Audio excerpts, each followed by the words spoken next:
Hi, uh, today I want to discuss about the 8051 microcontroller architecture. So, first of all, what is microcontroller? The microcontroller is a computer on chip. It is optimized to control the electronic devices.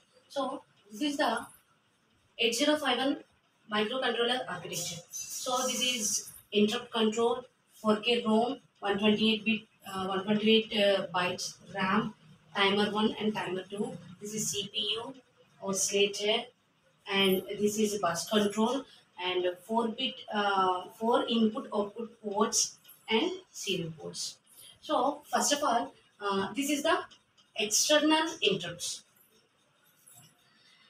Interrupt control.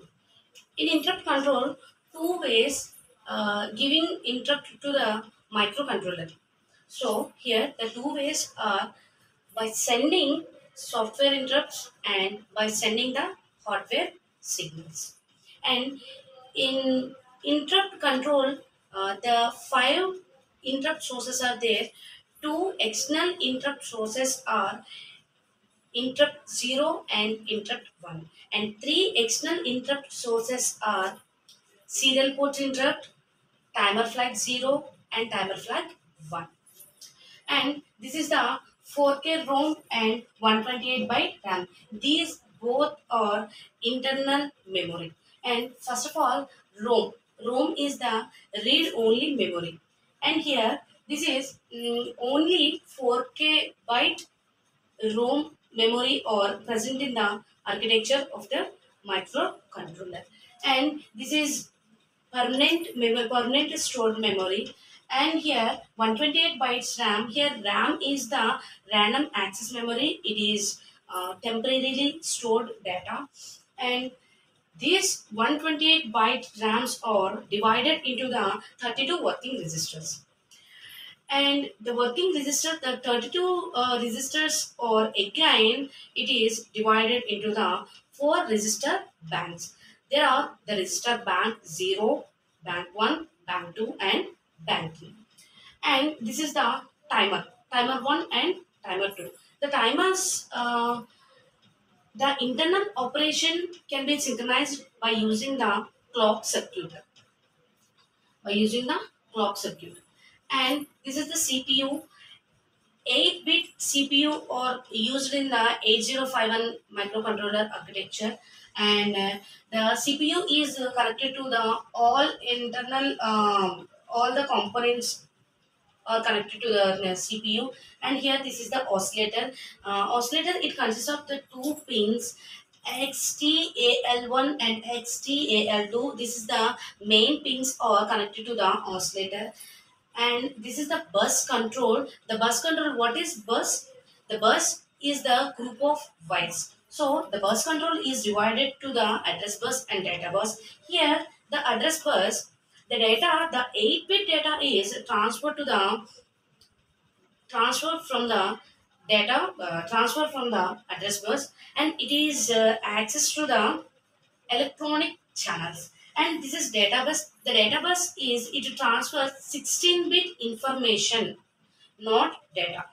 Okay, and this is the four input output ports. Here the general purpose of the four input output parallel ports are there. The four ports are P0, P1, P2, and P3. Each port have 8-bit data. So here P0, P0 here, no external memory or connected to the P0. And here it is the general purpose of the input output ports. It is used to the general purpose of the input output ports.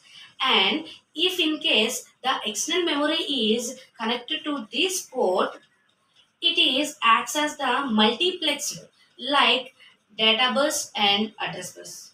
And this function is it is to operate the dual role. And second port is P1. It is used to it is used for the general purpose of the input output ports, but it is not operate the dual performance dual role. And this is P2 port. This P2 port is similar to the P0, sorry, P0. and this is the P3 port. This P3 port, this port is behavior like dedicated to the input output ports, and this is the serial port. Here the serial port is consists of TXD, RXD, SBUF, SCON, PCON, and these are the serial ports. These are the serial ports, and here TXD means transmitter and receiver, and this is the series port data buffer, and it holds the data.